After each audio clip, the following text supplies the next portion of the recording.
তাপদাহের মধ্যে school college খুলে ফের একদিনের জন্য বন্ধ ঘোষণা। মর্নিং ক্লাস হওয়ায় খোলা প্রাইমারি স্কুল, পরবর্তী সিদ্ধান্ত কাল।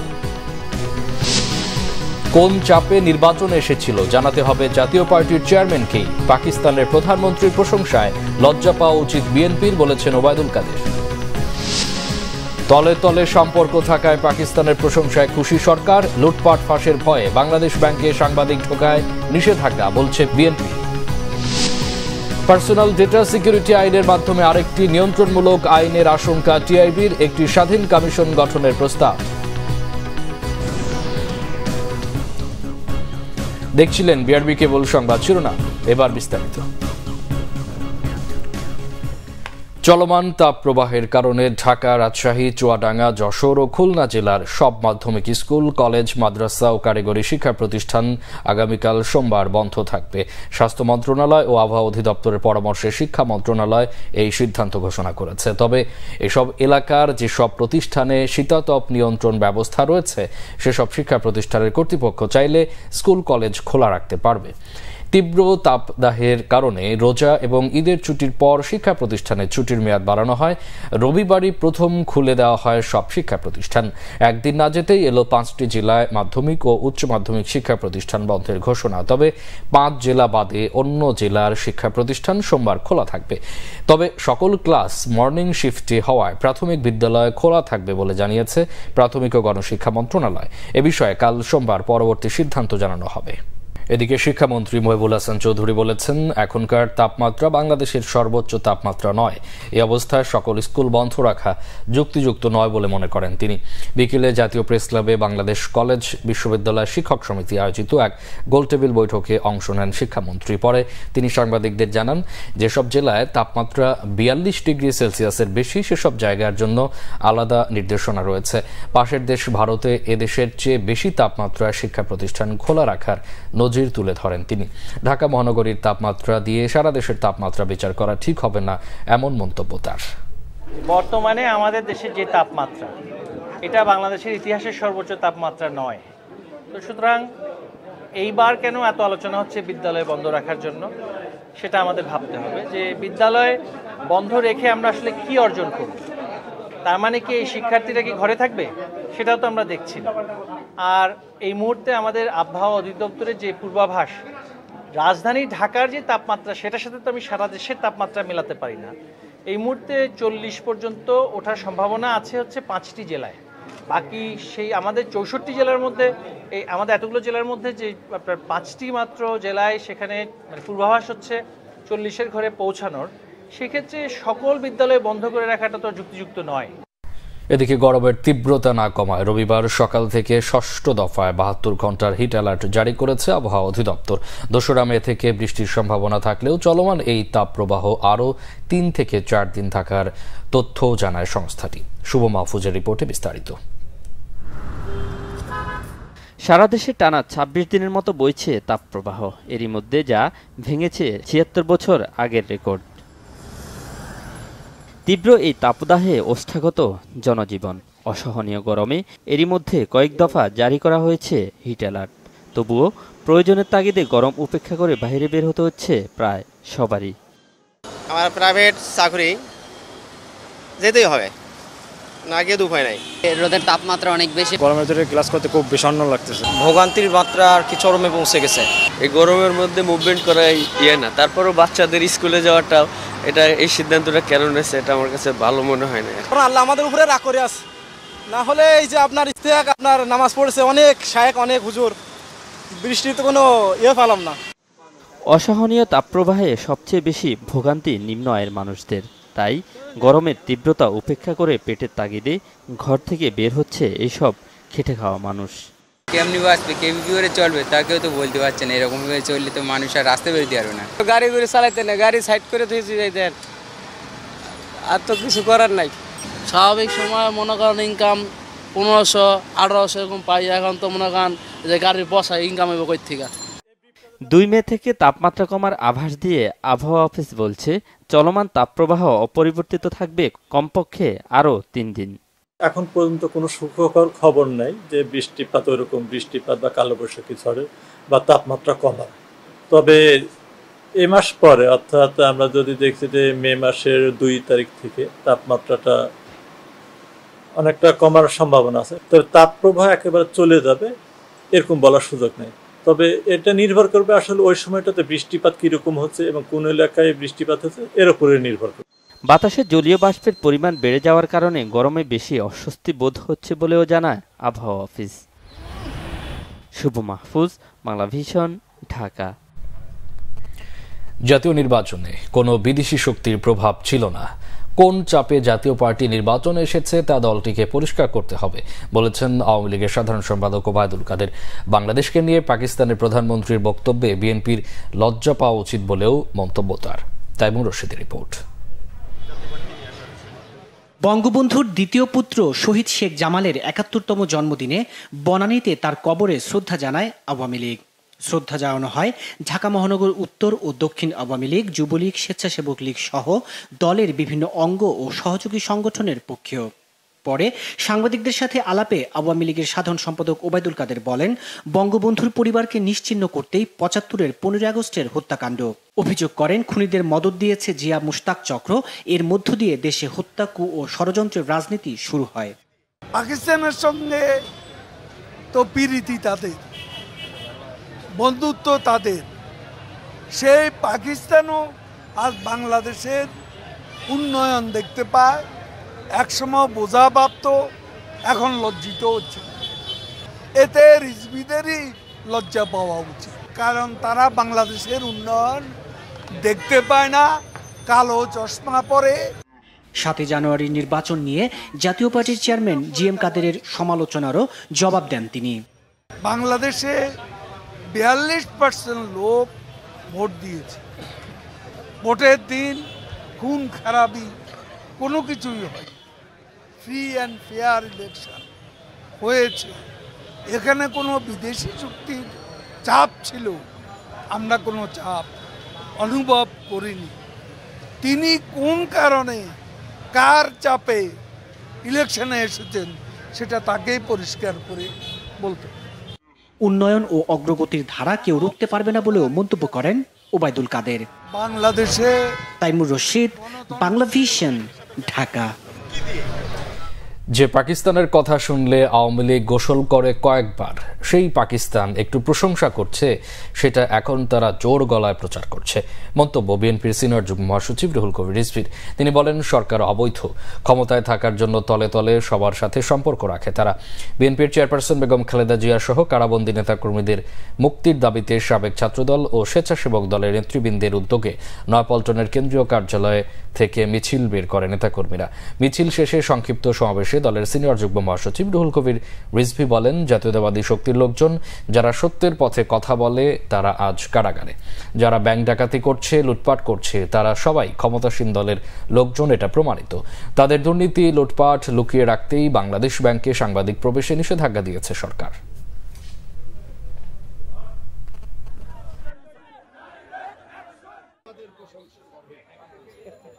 আপনারা পাকিস্তানের কথা শুনলে গোসল করেন কয়েকবার, আজকে শুধু আরো বাংলাদেশের একটু সামান্য একটু প্রশংসা করেছে, সেইটা জোর গলায় বলছে। আর বলে বিএনপির সাথে নাকি পিরিত। বিএনপি সত্যের পথে যা বলে স্পষ্টভাবে বলে, আর ওরা বলে তলে তলে। ওবায়দুল কাদের সাহেব আওয়ামী লীগ তলে তলে পিরিত সবার সাথে করে রাখেন, কারণ ওরা অবৈধ, ওরা সত্য কথা বলতে পারে না, ওদের কোনো আদর্শ নেই। এদিকে ঢাকা মহানগর দক্ষিণ বিএনপির জ্যেষ্ঠ সদস্য ইঞ্জিনিয়ার ইশরাক হোসেন জানিয়েছেন, সকল দুর্যোগে বিএনপি জনগণের পাশে ছিল, আছে এবং থাকবে। তীব্র তাপদাহের মধ্যে জীবিকার তাগিদে বের হওয়া মানুষের মাঝে রাজধানীর মতিঝিলের মধুমিতা হলের সামনে নিজ উদ্যোগে খাবার, বিশুদ্ধ পানি ও স্যালাইন বিতরণ করেন ইঞ্জিনিয়ার ইশরাক হোসেন। রিকশা, বাসযাত্রী ও পথচারী সহ সবার হাতে পানি ও স্যালাইন তুলে দেন তিনি। এ সময় ইঞ্জিনিয়ার ইশরাক বলেন, বিএনপি মানুষের কল্যাণে রাজনীতি করে, জনগণের সুখে দুঃখে পাশে থাকে। তীব্র তাপদাহে কষ্টপীড়িত মানুষকে জীবিকার তাগিদে ঘরের বাইরে বের হতে হচ্ছে। তাদের কিছুটা তৃষ্ণা মেটাতে ঢাকা মহানগরী জুড়ে বিএনপি সাধ্যমতো পানি ও খাবার, স্যালাইন বিতরণ করছে। সামনের দিনগুলোতে এই সহযোগিতা অব্যাহত থাকবে বলে জানান ইশরাক হোসেন। আমরা জনগণের পাশে দাঁড়ানোর চেষ্টা করেছি। এই শহীদ রাষ্ট্রপতি জিয়াউর রহমানের হাতে গড়া দল এবং বেগম খালেদা জিয়ার দল তারা ঢাকা শহরে ঘুরে ঘুরে বিভিন্ন সময় বিভিন্ন দুর্যোগে পড়া মানুষ বা বিভিন্ন দরিদ্র মানুষের পাশে সব সময় দাঁড়িয়েছে। আমরা সেই ধারার রাজনীতি করি, আমরা জনগণের রাজনীতি করি। আজকে তারেক রহমানের নির্দেশে আমরা এখানে ঠান্ডা পানি, বিশুদ্ধ খাবার পানি, খাবার স্যালাইন এবং গ্লুকোজ আমরা মেহনতি মানুষের মাঝে বিতরণ করব এবং এর মাঝেই আমরা আমাদের রাজনীতিক চর্চা করব এবং আমরা জনগণের মাঝে আমাদের রাজনৈতিক বার্তা, আমরা যে তাদের পাশে রয়েছি সেই বার্তা আমরা ছড়িয়ে দেব। পার্সোনাল ডেটা সিকিউরিটি বা ব্যক্তিগত উপাত্ত সুরক্ষা আইনের মাধ্যমে আরেকটি নিয়ন্ত্রণমূলক আইনের আশঙ্কা করছে ট্রান্সপারেন্সি ইন্টারন্যাশনাল বাংলাদেশ টিআইবি। সকালে রাজধানীর ধানমন্ডিতে প্রতিষ্ঠানটির কার্যালয়ে সংবাদ সম্মেলনে এই পর্যবেক্ষণ তুলে ধরেন টিআইবি নির্বাহী পরিচালক ডক্টর ইফতেখারুজ্জামান। বলেন, আইনের খসড়ায় বলা হয়েছে একটি বোর্ড গঠন করা হবে, কিন্তু সরকারের নিয়ন্ত্রণে থাকা কোনো বোর্ড জনস্বার্থে কাজ করতে পারবে না। তাই একটি স্বাধীন কমিশন গঠনের প্রস্তাব করেছে টিআইবি। কোনো তথ্য ব্যক্তিগত উপাত্তের আওতাভুক্ত সে বিষয়ে সঠিক সংজ্ঞার তাগিদ দিতে বলা হয়। জাতীয় নিরাপত্তার বিষয়ে সুনির্দিষ্ট সংজ্ঞা দরকার।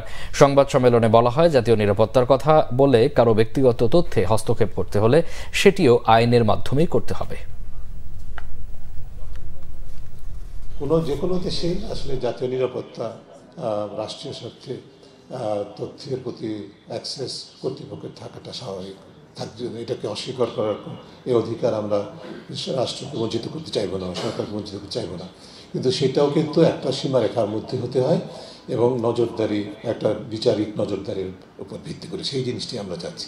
এখন এর পেছনে উদ্দেশ্য কি সেটা তো ধরেন আমরা এটুকু বুঝতে পারি যে এর মাধ্যমে নিয়ন্ত্রণে, যেটা আমি বললাম যে সুরক্ষা নামে নিয়ন্ত্রণের দিকে চলে যায় কিনা সেটা আমাদের শঙ্কা।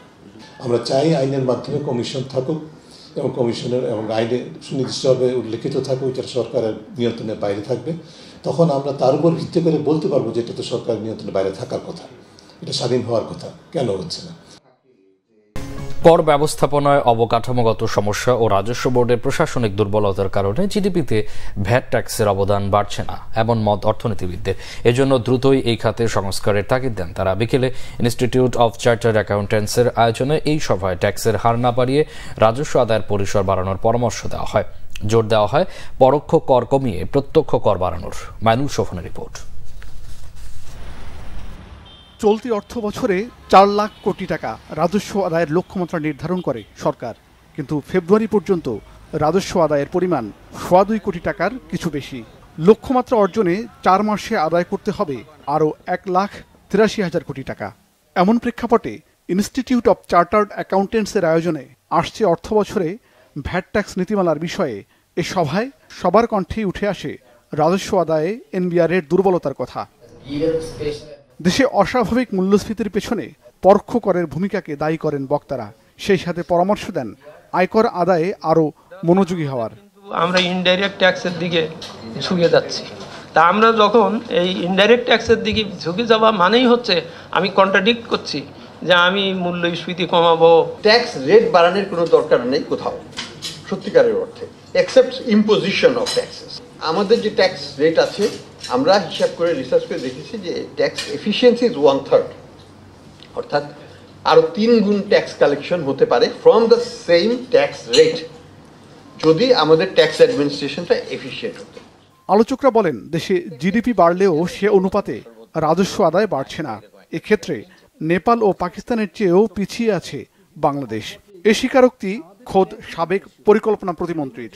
এজন্য প্রশাসনিক অদক্ষতা ও সুশাসনের অভাবকে দায়ী করেন তিনি।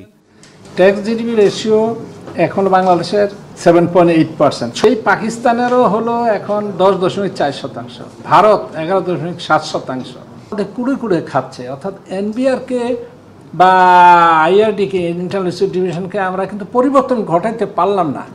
হ্যাঁ, এর মধ্যে সমস্যা আছে। এত ঘাট বাড়ানোর তো কোনো যুক্তি নাই।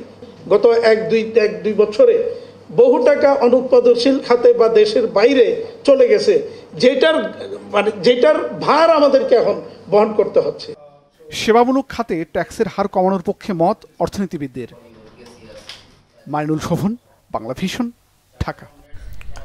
মৎস্য ও প্রাণী সম্পদ মন্ত্রী আব্দুর রহমান বলেছেন, কোরবানির ঈদ উপলক্ষে গবাদি পশুর বাজার কেউ যেন অস্থিতিশীল করতে না পারে সে ব্যাপারে সতর্ক রয়েছে সরকার। মন্ত্রী জানান, দেশের গবাদি পশু দিয়েই কোরবানির চাহিদা মেটানো সম্ভব, তাই আমদানির কোনো প্রয়োজন নেই। সচিবালয় সংবাদ সম্মেলনে তিনি কথা বলেন। মৎস্য প্রাণী সম্পদ মন্ত্রী বলেন, এবছর প্রায় 1,30,00,000 কোরবানির পশুর প্রয়োজন হতে পারে। সরকারি হিসেবে চাহিদা মেটানোর পরও আরও প্রায় 30 লাখ পশু বেশি আছে। গত বছর প্রায় 19 লাখ গবাদি পশু শেষ পর্যন্ত বিক্রি করা যায়নি বলে জানান মন্ত্রী। তিনি বলেন, পশু আমদানি করে সরকার দেশি খামারিদের ক্ষতিগ্রস্ত করতে চায় না। তিনি আরও বলেন, গবাদি পশু নিয়ে মধ্যস্বত্বভোগীদের বাড়াবাড়ি রোধে সতর্ক আছে সরকার। পশু পরিবহন ও বাজারে যেন কোথাও চাঁদাবাজি না হয় সে বিষয়ে বিশেষ সতর্ক থাকবে আইন শৃঙ্খলা বাহিনী। পশুর দাম মানুষের ক্রয় ক্ষমতার মধ্যে রাখতে সরকার উদ্যোগী থাকবে বলেও জানান মৎস্য ও প্রাণী সম্পদ মন্ত্রী। আমদানি করবার কোনো কারণ নেই, কোনো হেতু নেই। আমাদের দেশীয় উৎপাদিত যেই গবাদি পশু খামারি ভাইরা করেন, আমাদের মন্ত্রণালয়ের উদ্যোগেও হয়, কোনো অপ্রতুলতা নাই। মানে আমাদের প্রয়োজনের তুলনায় আমাদের আয়োজন, আমাদের ব্যবস্থাপনা সব কিছুই ঠিক আছে। কুরবানি ঈদকে নিয়ে যাতে কোনো ধরনের কোনো কিছু অস্থিতিশীল বাজার কেউ না করতে পারে সে ব্যাপারে আপনাদেরও সহযোগিতা চাই। আমাদের সেই প্রস্তুতি আছে।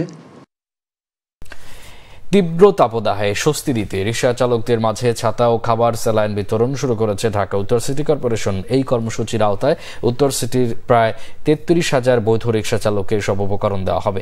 সকালে উত্তর সিটির প্রধান কার্যালয়ের সামনে এই কর্মসূচির উদ্বোধন করেন মেয়র আতিকুল ইসলাম। এ সময় সেখানে উপস্থিত ছিলেন সৌদি আরব, পাকিস্তান, ফিলিস্তিন ও আলজেরিয়ার রাষ্ট্রদূতরা। মেয়র আতিকুল ইসলাম বলেন, তীব্র গরমে রিক্সা চালকদের কষ্ট হয় বেশি। তাপদাহের সময় তাদের জন্য বিশুদ্ধ খাবার, পানি ও স্যালাইন খুবই জরুরি। সেই সাথে তীব্র গরমে ব্যবহারের জন্য তাদের জন্য ছাতাও দরকার। সেই চিন্তা থেকেই উত্তর সিটি কর্পোরেশন এসব উপকরণ বিতরণ শুরু করেছে বলে জানান আতিকুল ইসলাম। নির্বাচন কমিশনার রাশিদা সুলতানা বলেছেন, উপজেলা পরিষদ নির্বাচন সুষ্ঠু, অবাধ ও নিরপেক্ষ করতে সব ধরনের ব্যবস্থা নেওয়া হয়েছে। কেউ ব্যত্যয় ঘটানোর চেষ্টা করলে কোনো রকম ছাড় দেওয়া হবে না।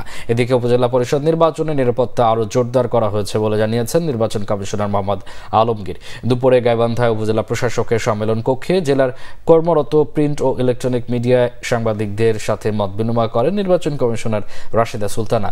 এর আগে তিনি প্রশাসনিক কর্মকর্তা ও প্রার্থীদের সঙ্গে বৈঠক করেন।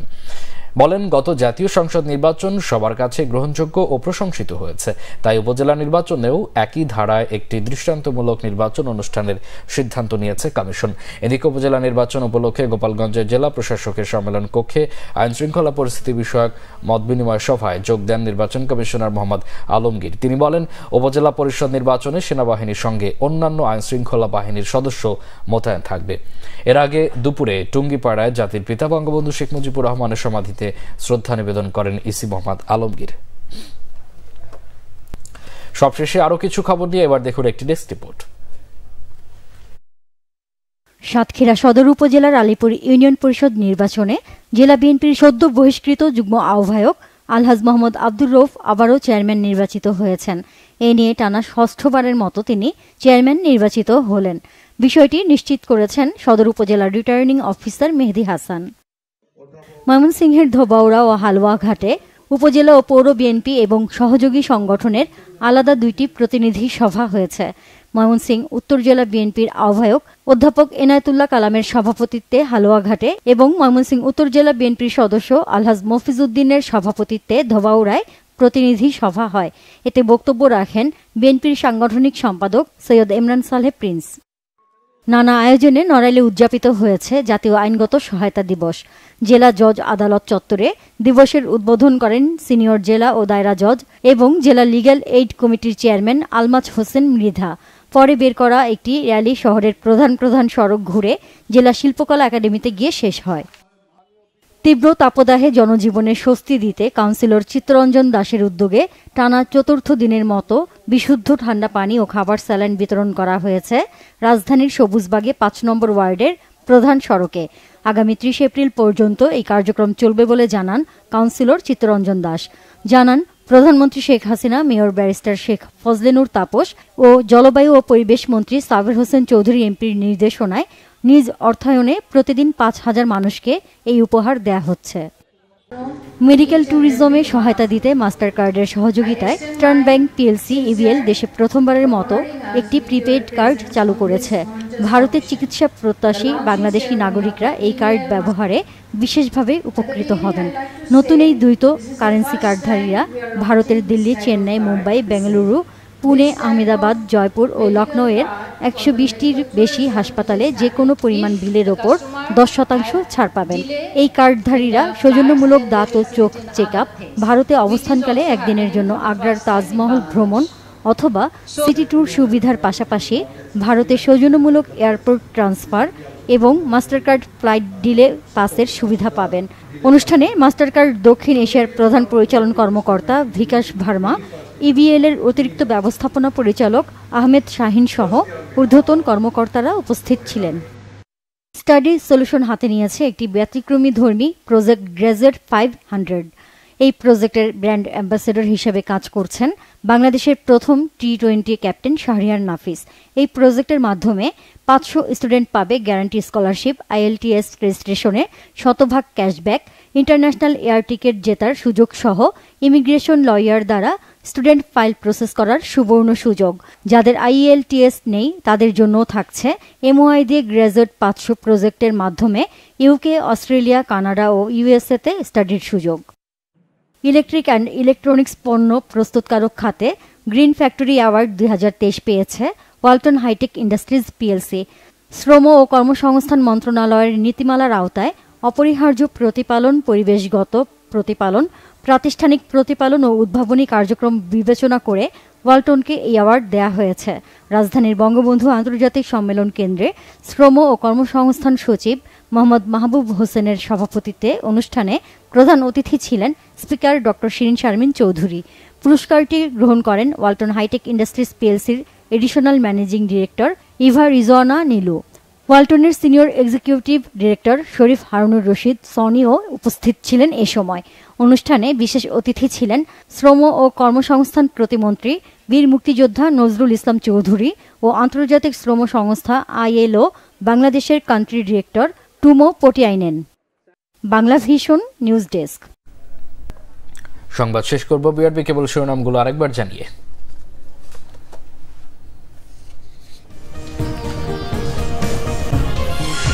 তাপদাহের মধ্যে স্কুল কলেজ খুলে ফের একদিনের জন্য বন্ধ ঘোষণা। মর্নিং ক্লাস হওয়ায় খোলা প্রাইমারি স্কুল, পরবর্তী সিদ্ধান্ত কাল। কোন চাপে নির্বাচনে এসেছিল জানাতে হবে জাতীয় পার্টির চেয়ারম্যানকে। পাকিস্তানের প্রধানমন্ত্রীর প্রশংসায় লজ্জা পাওয়া উচিত বিএনপির, বলেছেন ওবায়দুল কাদের। তলে তলে সম্পর্ক থাকায় পাকিস্তানের প্রশংসায় খুশি সরকার। লুটপাট ফাঁসের ভয়ে বাংলাদেশ ব্যাংকে সাংবাদিক ঢোকায় নিষেধাজ্ঞা, বলেছে বিএনপি। পার্সোনাল ডেটা সিকিউরিটি আইনের মাধ্যমে আরেকটি নিয়ন্ত্রণমূলক আইনের আশঙ্কা টিআইবির, একটি স্বাধীন কমিশন গঠনের প্রস্তাব। এই ছিল এখনকার মতো। পরে সংবাদ রাত 1টায় দেখার আমন্ত্রণ রইল। এছাড়া বাংলা ভিশন সংবাদ ও সংবাদ সংশ্লিষ্ট অনুষ্ঠান দেখতে ভিজিট করুন www.news24.com ও facebook.com/banglavisionnews এবং সাবস্ক্রাইব করুন youtube.com/banglavisionnews। এতক্ষণ সাথে থাকায় অসংখ্য ধন্যবাদ।